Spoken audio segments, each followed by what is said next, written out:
আসসালামু আলাইকুম। আপনারা সবাই কেমন আছেন? আমরা সবাই ভালো আছি। আজকে হঠাৎ বাসায় মেহমান চলে আসলো, তাই কি রান্না করব মাথার ভিতরে ঘুরতেছে এখন। কি করব তাই বাজারে চলে গেলাম। বাজার থেকে যেয়ে একটা মুরগি আনলাম, তারপরে 2টা রুই মাছ, 1 কেজি বাটা মাছ আনলাম আর চিংড়ি মাছ আনলাম। তাই মুরগিটাকে কাটিয়ে নিলাম, কাটিয়ে এখন মুরগিটাকে ভালো করে পরিষ্কার করে ধুয়ে নিলাম। দেখেন বয়েল মুরগিতে অনেক ময়লা থাকে, তাই একটু ভালো করে ধুতে হয়। ভালো করে পরিষ্কার করে ধুয়ে বয়েল মুরগিটাকে এখন রেখে দিলাম। তারপরে 2টে রুই মাছ দিলে মাছগুলো কাটিয়ে এগুলো এখন ধুয়ে নেব। দেখেন এই মাছগুলো একদম তাজা টাটকা মাছ।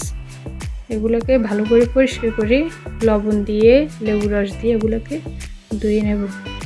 এখন মাছটা বসাই দিলাম চুলায়। দেখেন মাছটাকে এখন তেল দিয়ে রসুন দিয়ে একটু ভালো করে কষিয়ে নেব। আজকে মাছগুলো ভাজি করব না, আজকে মাছগুলো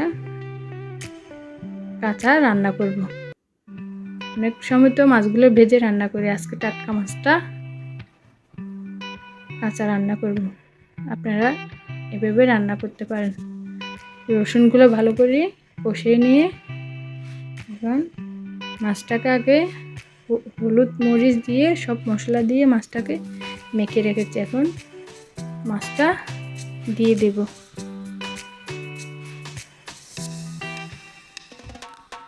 এভাবে রান্না করি মাছগুলো অনেক ভালো লাগে।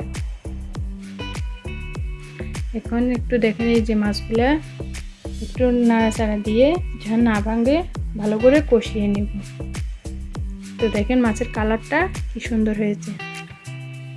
একদিকে চিংড়ি মাছ দিয়ে শসা বসিয়ে দিলাম আর একদিকে রুই মাছগুলোও রান্না করলাম। এখন এই বাটা মাছগুলো দেখেন একদম টাটকা মাছগুলো, এগুলো আজকে ভাজি করব। এখন একটু রসুন কাঁচামরিচ আর পেঁয়াজ এগুলো ব্লেন্ডার করে নিচ্ছি। এখন হলুদের গুঁড়া জিরের গুঁড়া এগুলো দিয়ে মাখিয়ে 10 মিনিট আন্দাজ রেখে দেব। এভাবে মাছগুলো মশলা দিয়ে মাখিয়ে রেখে দিলে একদম ভিতরে সব মশলাগুলো ঢুকে যায়, মচমচে হয়ে যায়। এখন মশলা দিয়ে সব মাছ বাটা মাছগুলো মাখিয়ে রেখে দেব। আর আপনারা আমার এই পুরো ভিডিওটা দেখবেন। এতে একটু লেবু রস দিয়ে দিলাম। সব মাছে আমি একটু একটু লেবু রস দিই, তখন গন্ধটা থাকে না আর মাছগুলো ভাজা করলে একদম মচমচা হয়ে যায়। এখন মুরগির মাংসটা ধুয়ে রেখে দিয়েছি, যেগুলো এখন একটু মেখে রাখবো।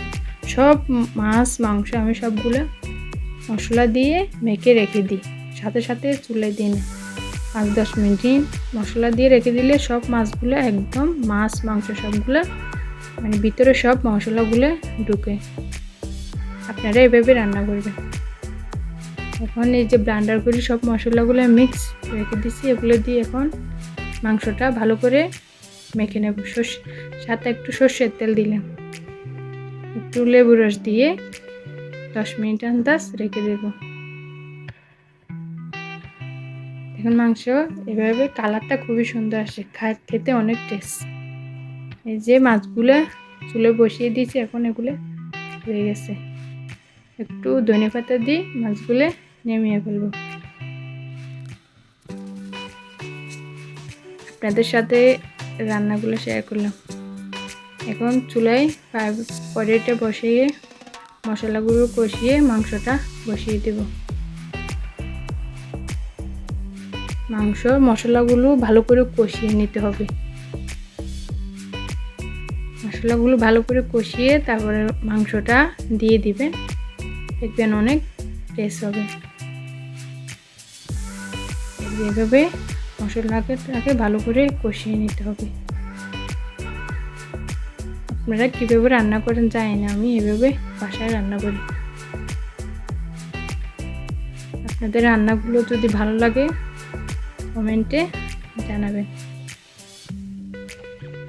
দেখেন এখন ওই দিকে পাইবেন বসিয়ে মাছগুলোকে ভেজে নেব। মেহমানের জন্য কি কি আয়োজন করলাম আপনাদের সাথে শেয়ার করলাম। হঠাৎ মেহমান চলে আসলো তো বেশি কিছু করতে পারিনি।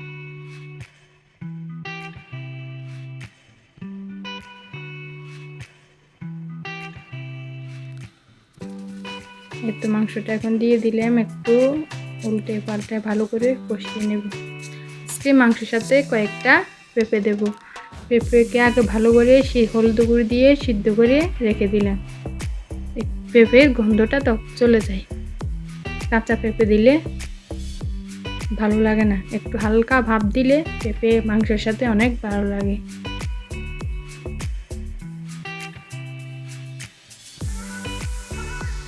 একটু মাংসটাকে কষিয়ে একটু আদা কুচি দিয়ে দিলাম।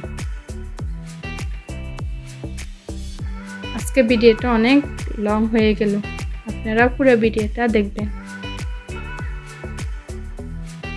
এই তো মাছগুলো এখন ভাজা হয়ে গেল, দেখেন একটা মাছও ভাঙেনি, পুরোটা মাছ একদম সুন্দর কালার মচমচে হয়ে গেছে। আমার এই ভিডিওটা পুরো দেখবেন, লাইক কমেন্ট সাবস্ক্রাইব করে দিবেন। আপনারা